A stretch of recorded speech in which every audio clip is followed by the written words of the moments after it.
Hello students.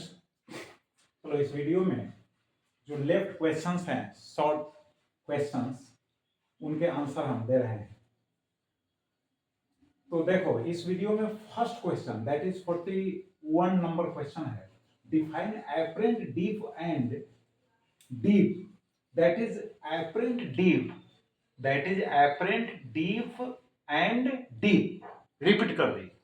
तो देखो apparent deep, if the plane of the scale of the deep circle is not in the magnetic meridian, then the angle subtended by the needle with the horizontal is called apparent angle of deep.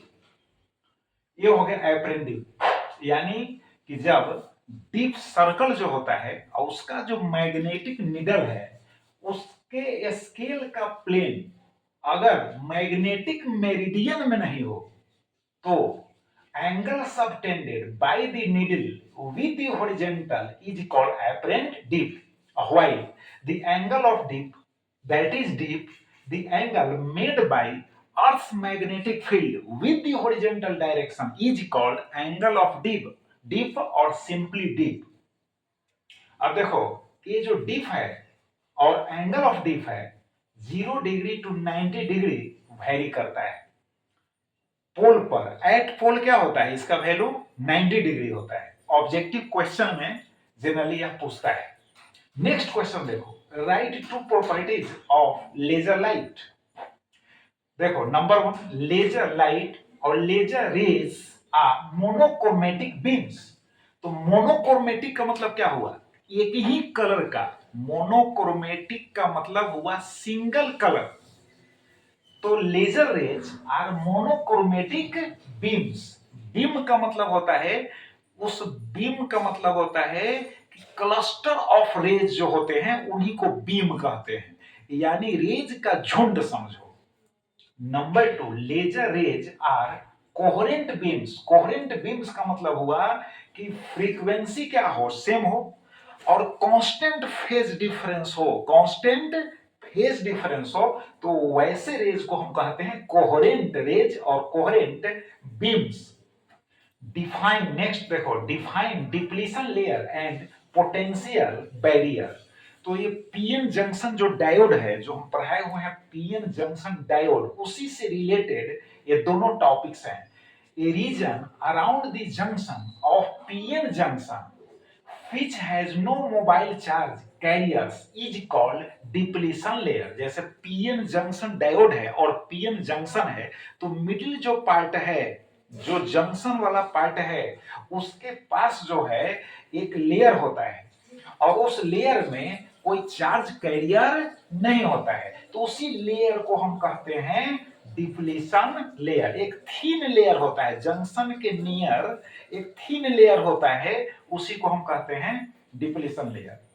और इसी के साथ है potential barrier. तो देखो potential barrier क्या है, while the potential difference developed across the junction, junction जो पीएन जंक्शन है, एक पार्ट पी टाइप दूसरा पार्ट एन टाइप है, तो बीच वाला जो लेयर हुआ वो जंक्शन हुआ। तो पीएन जंक्शन है ना कि अक्रॉस जो है क्या होता है, एक पोटेंशियल डिफरेंस डेवलप करता है, स्मॉल पोटेंशियल डिफरेंस डेवलप करता है। और वह जो पोटेंशियल डिफरेंस डेवलप करता है इलेक्ट्रॉन्स और फिर पॉजिटिव होल्स के डिफ्यूजन को प्रिवेंट करता है, रोकता है। उसी पोटेंशियल डिफरेंस को हम कहते हैं पोटेंशियल बैरियर। क्या कहते हैं, पोटेंशियल बैरियर। अब जानते हो पी टाइप में कंसेंट्रेशन किसका ज्यादा होता है, तो पॉजिटिव होल्स का ज्यादा होता है। और जो एन टाइप का सेमीकंडक्टर हुआ उसमें कंसेंट्रेशन जो होता है फ्री इलेक्ट्रॉन्स का ज्यादा होता है। बात समझ गए। अब चलो next question, what is doping. देखो डोपिंग क्या है, जो प्योर सेमीकंडक्टर है यार उसका कंडक्टिविटी स्मॉल होता है अगर हम उसको हीट देते हैं तो कंडक्टिविटी स्लाइटली इंक्रीज करता है, लेकिन डैमेज होने का चांस रहता है। बात समझ गए? तो विदाउट डैमेजिंग इट, बिना इसको डैमेज किए हुए अगर हम इसका कंडक्टिविटी बढ़ाना चाहते हैं तो एक उपाय है, एक मेथड है, डोपिंग। तो डोपिंग का मतलब है कि स्पेशल इंप्यूरिटी जो है स्पेशल सेमीकंडक्टर में हम ऐड कर देते हैं। ऐड करने का जो प्रोसेस हुआ, that process is called doping. तो यहां हम लिख दिए हैं। अब देखो नेक्स्ट है, establish the relation between alpha and beta parameters in transistor. तो ट्रांजिस्टर में 3 पार्ट्स होते हैं। पहले वाले पार्ट का नाम है इमीटर, बीच वाले का नाम है बेस, और थर्ड जो पार्ट है, लास्ट पार्ट है, उसका नाम है कलेक्टर। तो देखो IE emitter current is equal to IB base current, अब प्लस हो जाएगा IC कलेक्टर करंट। अब IC से हम डिवाइड कर देंगे ऑन बोथ साइड्स, तो IE by IC is equal to IB by IC, अब प्लस हो गया 1, क्योंकि IC बाई IC क्या हो जाएगा, 1 हो जाएगा। अब देखो IC by IE is called alpha parameter, तो यहां तो 1 बाई अल्फा हो जाएगा, यहां पर 1 बाई अल्फा हो गया, यहां पर देखो। और IC by IB is called beta parameter, तो फिर यहां 1 बाई बीटा हो गया और प्लस हो गया यहां 1, राइट। अब इसी को सोल्व करोगे तो यहां पर आ जाएगा आपको, यानी ये तो इसी को हम लिखे हैं, रिपीट किए हैं, यहां पर आ जाएगा alpha is equal to beta upon 1 plus beta. अब याद रखना है alpha is less than 1 while beta is greater than 1, objective questions में आते हैं। अब देखो नेक्स्ट जो है question, what is carbon dating. देखो carbon is present in each and everything, प्रत्येक वस्तु में कार्बन पाया जाता है। अब देखो when an animal or a plant, when an animal or a plant dies, जब कोई पौधा यानी कोई जानवर और कोई पौधा मरता है तो कार्बन 14 जो एटम्स है, बात समझ गए, वो बिगिन करता है डिक्रीज करना, वो घटने लगता है। तो इसका मतलब है कि एक्सचेंजिंग रुक जाता है, कार्बन का एक्सचेंजिंग रुक जाता है। अब इस मेथड से हम उसके एज को हम डिसाइड कर लेते हैं, तो this process is called carbon dating process. अब फिर समझ लो, कार्बन के आइसोटॉप्स होते हैं C14, बात समझ गए, कार्बन के क्या होते हैं, आइसोटॉप। अब नेक्स्ट क्वेश्चन जो है, right different methods of modulation है। तो पहले मॉड्यूलेशन समझो, जो ऑडियो सिग्नल होता है, हम जो बोल रहे हैं यह ऑडियो सिग्नल है, और ऑडियो सिग्नल को मॉड्यूलेट करते हैं कैरियर वेव के साथ। तो कैरियर वेव जो हाई फ्रीक्वेंसी रेडियो वेव है उसी को कैरियर वेव कहते हैं। तो हाई फ्रीक्वेंसी जो रेडियो वेव है वो मॉड्यूलेट हो जाता है।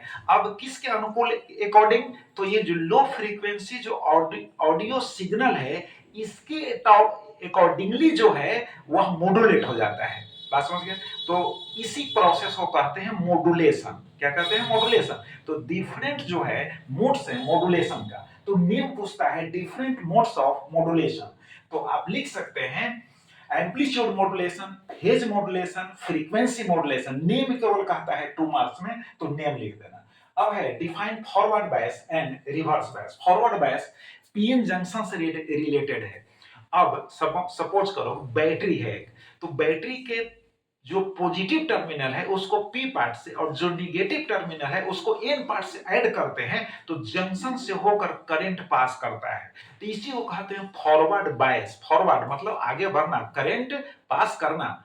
और अगर हम इसको रिवर्स ऑर्डर में ऐड कर देते हैं कि बैटरी के, है ना, पॉजिटिव टर्मिनल को एन पार्ट से, निगेटिव टर्मिनल को पी पार्ट से, तो स्टार्टिंग में स्मॉल करंट जो है फ्लो होता है और उसके बाद वो एक बार करंट बढ़ेगा और उसके बाद डैमेज हो जाएगा, बात समझ गए। तो इसको कहते हैं रिवर्स बायस कंडीशन। इसका मतलब है कि रिवर्स बायस जो कंडीशन है यह सूट नहीं करता है, बट फॉरवर्ड बायस जो कंडीशन है वह सूट करता है। तो इतने क्वेश्चंस को आप रिवाइज कीजिए, पहले भी बहुत सारे क्वेश्चंस बतलाए हुए हैं।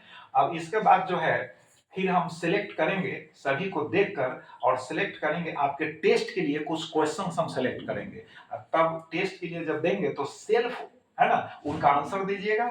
जब आंसर नहीं आएगा तो फिर हम अगेन जो है वीडियो बना देंगे। Thank you very much.